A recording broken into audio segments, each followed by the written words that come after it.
Bismillahirrahmanirrahim. Assalamualaikum warahmatullahi wabarakatuh. Puji syukur, marilah kita sampaikan kehadirat Allah Subhanahu wa taala yang telah memberikan kepada kita waktu dan kesempatan untuk bertemu kembali pada pelajaran pendidikan agama Islam kelas 12. Ini pertemuan kita yang keempat. Kemudian salawat salam ke junjungan kita Nabi besar Muhammad SAW yang kita harapkan nanti syafaatnya di hari kemudian. Untuk mengambil berkah pelajaran kita ini, mari kita berdoa. Berdoa dimulai.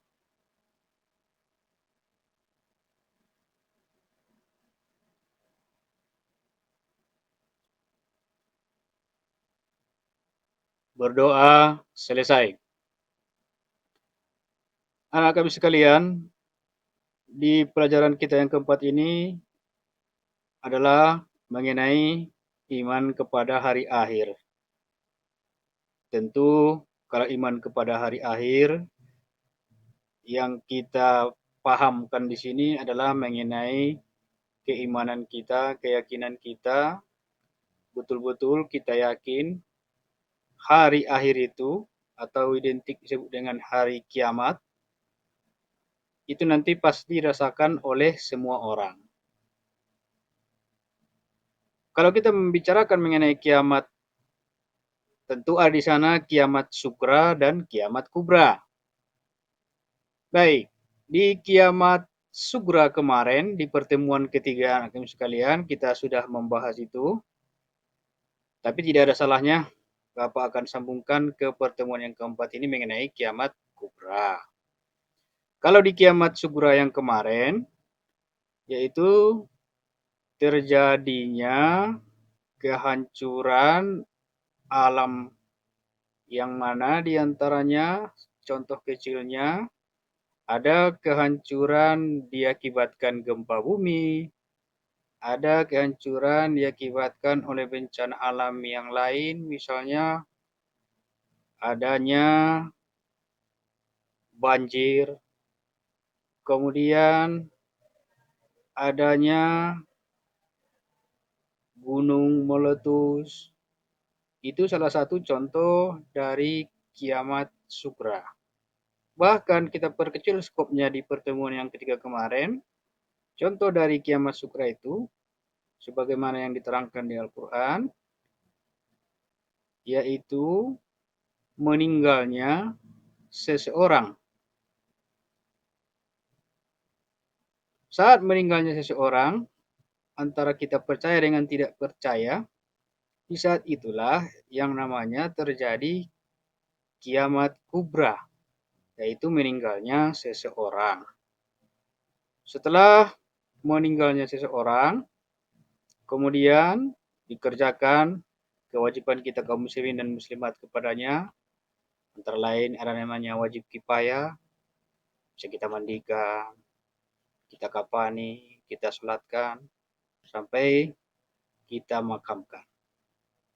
Ada di Al-Quran disebutkan kullu nafsin ja'iqatul maut. Dari ayat ini bisa kita lihat setiap yang bernyawa pasti merasakan mati. Jadi mati yang dimaksudkan di sini inilah yang terjadi kepada manusia. Itulah yang kita sebutkan dengan istilah kiamat sukra. Setelah terjadi kiamat sukra kepada seseorang, selesai fardu kifayah tadi, kemudian jasadnya kembali ke asalnya yaitu tanah. Kemudian ruhnya kembali kepada Allah Subhanahu wa taala. Jasad tadi ditanam di alam kubur, kemudian masa menunggu nanti sampai hari yang penghabisan atau datangnya kiamat kubra. Itulah dia di pertemuan yang ketiga kemarin. Baik, Bapak lanjutkan sekarang kiamat kubra. Kiamat kubra di pertemuan kita yang keempat ini, kalau kita lihat dari segi pengertiannya, kerusakan besar. Yang dimaksudkan di situ kerusakan besar adalah hancurnya alam semesta yang kita tempati ini dengan segala isinya. Bagaimana itu kira-kira Pak yang dikatakan hancurnya alam semesta dengan segala isinya? Baik, Bapak perjelas. Bumi yang kita tempati sekarang, matahari yang kita lihat, bintang yang kita lihat, itu nanti pada saat kiamat kubra saling bertabrakan. Sehingga mengalami kehancuran total. Kehancuran total yang dimaksudkan di situ garis bawahi. Tidak akan ada lagi kehidupan di dunia ini. Karena yang namanya tadi, bintang, matahari, itu saling tabrakan. Ibaratnya gunung akan hancur bertebaran. Berarti kehidupan di atas dunia ini hancur total. Pada saat itulah manusia, jin, tumbuh-tumbuhan, hewan, seluruhnya mengalami mati. Alam semesta yang sekarang ini akan diganti Allah Subhanahu wa taala dengan alam semesta yang baru. Peristiwa ini terjadi setelah sangkakala pertama kali ditiupkan oleh malaikat Israfil. Kemudian mengenai kiamat kubra ini bisa kita lihat ada dalam Al-Quran surat Al-Haqqah ayat ke-69. Itu ada pada ayat 13 sampai ayat 16. Di ayat 13 sampai ayat 16 ini anak kami sekalian, itu nanti dijelaskannya saat itu ditiupkan sangkakala sekali tiup dan diangkat bumi. Ada pada ayat 13 sampai 16. Sangkakala yang ditiupkan sekali tiup dan diangkat bumi. Jelas, di saat sangkakala ditiup sekali tiup dan diangkatlah bumi dan gunung-gunung. Lalu dibenturkan keduanya sekali bentur. Maka pada hari itu terjadilah kiamat. Seterusnya di surat 14, 15, 16. Dan terbelahlah langit, karena pada hari itu langit menjadi lapuk atau lemah. Terbelah langit, artinya di situ kehancuran dari langit yang kita lihat sampai sekarang ini pada saat sekarang tidak lagi seperti yang ada. Itu gambaran ayat ini. Kemudian langit menjadi lapuk, artinya di situ langit itu jadi lemah, tidak seperti yang kita lihat sampai sekarang ini.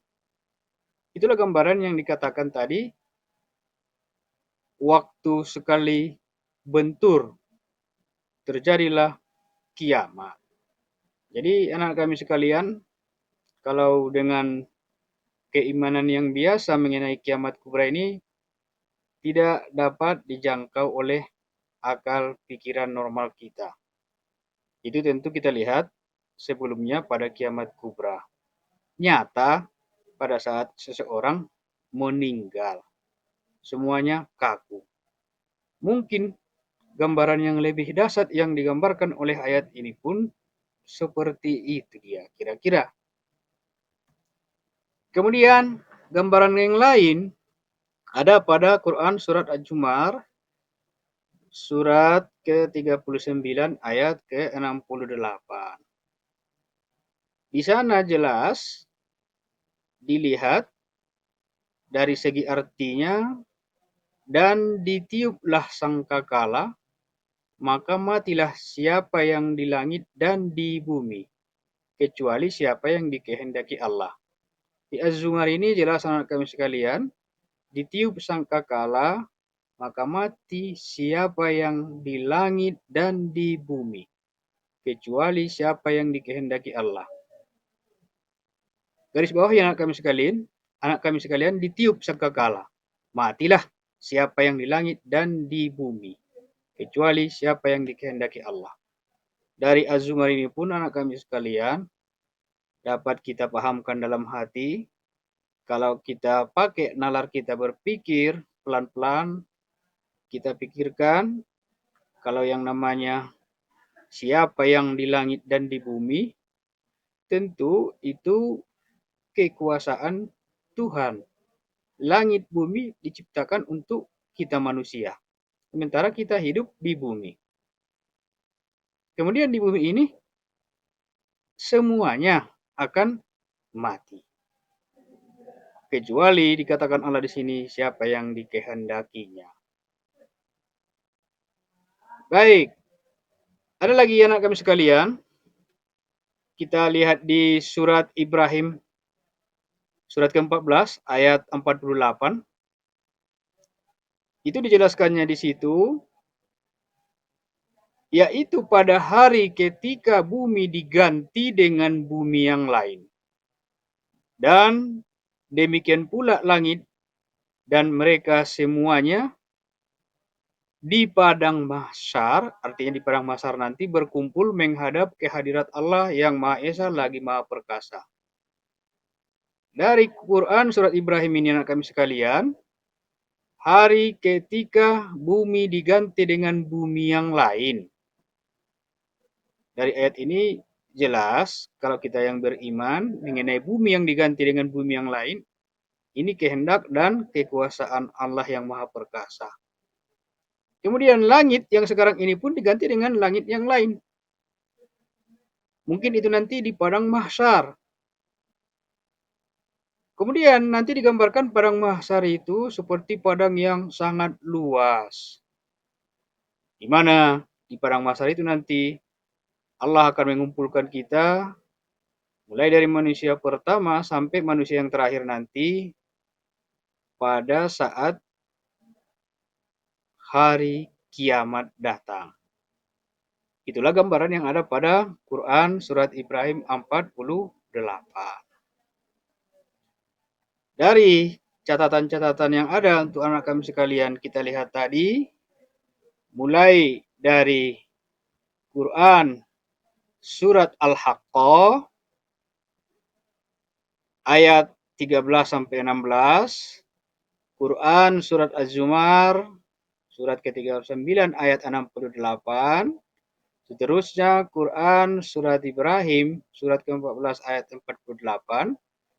Ketiga ayat ini menggambarkan kepada kita jelas di firman-firman Allah itu bagi kita orang yang beriman dengan benar-benar yakin dan percaya, dan inilah yang perlu nanti untuk anak kami direnungkan, bahkan harus dipahamkan dengan benar-benar yakin, seyakin-yakinnya, agar apa yang digambarkan oleh ayat-ayat tadi bisa kita renungkan sekaligus kita pahamkan. Jadi inilah gambaran yang sudah Allah terangkan pada penjelasan firman-firman-Nya untuk direnungkan. Baik, catatan kedua nanti anak kami sekalian. Andainya ada yang bertanya di antara kalian, kapan terjadinya kiamat kubra itu? Baik, tidak ada satupun anak kami sekalian yang mengetahui kapan terjadinya kiamat kubra itu. Allah Subhanahu wa taala yang mengetahui. Andainya itu pertanyaan kalian, kapan terjadi kiamat kubra itu? Jawabannya hanya Allah Subhanahu wa taala yang mengetahui. Tidak ada satu makhluk pun yang dapat mengetahui dengan pasti kapan kiamat kubra itu terjadi. Itu catatan yang kedua. Kemudian, untuk anak kami sekalian sebagai catatan yang ketiga, dari ayat 1, 2, 3 yang Bapak terangkan tadi, bahkan di catatan yang ketiga, Nabi Muhammad SAW sendiri sebagai Rasul yang terakhir, bahkan dia kekasih Allah. Rasulullah pun tidak mengetahui kapan terjadinya kiamat kubra tersebut. Jadi bukan hanya kita umat manusia yang sekarang, mulai dari masa Rasul pun sebagai orang yang paling disukai oleh Allah Subhanahu wa taala, bahkan dikatakan dia rasul sebagai rasul pilihan atau kekasih Allah, tidak mengetahui kapan terjadinya kiamat kubra. Itulah penjelasan Bapak tentang kiamat sugra pada catatan kita pertemuan yang ketiga dan kiamat kubra pada pertemuan yang keempat kali ini. Baik, untuk itu Bapak rasa sudah cukup penjelasan Bapak mengenai kiamat yang kita bagi tadi di pertemuan ketiga kiamat sugra, di pertemuan keempat ini kiamat kubra. Jika ada di antara kami yang masih bertanya-tanya, nanti silakan tanyakan langsung pada Bapak, akan kita selesaikan. Kemudian kepada kami sekalian yang kelas 12, khususnya yang agama Islam, silakan lihat di penjelasan Bapak melalui pelajaran online ini kalau ada yang tidak mengerti. Seterusnya nanti tugas untuk anak kami sekalian, Bapak kasih kesempatan. Yang pertama, silakan tuliskan ayat-ayat yang sudah Bapak gambarkan tadi di Al-Quran. Ada 3 ayat di surat Al-Haqqah, Az-Zumar. Kemudian tugas yang berikutnya lagi, buat terjemahannya.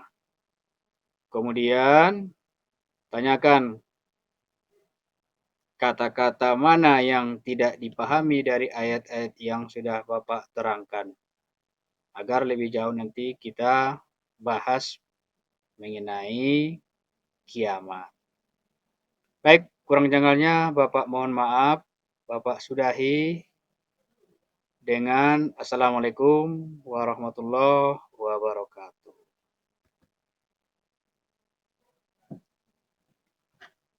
Baik, sebagai tugas untuk berikutnya nanti, di pertemuan kita yang kelima nanti, terjemahan-terjemahan dari ayat-ayat yang sudah Bapak terangkan kemarin, silakan dikumpulkan kepada satu orang. Jawabannya masing-masing setiap siswa dan Bapak periksa. Demikian saja. Assalamualaikum warahmatullahi wabarakatuh.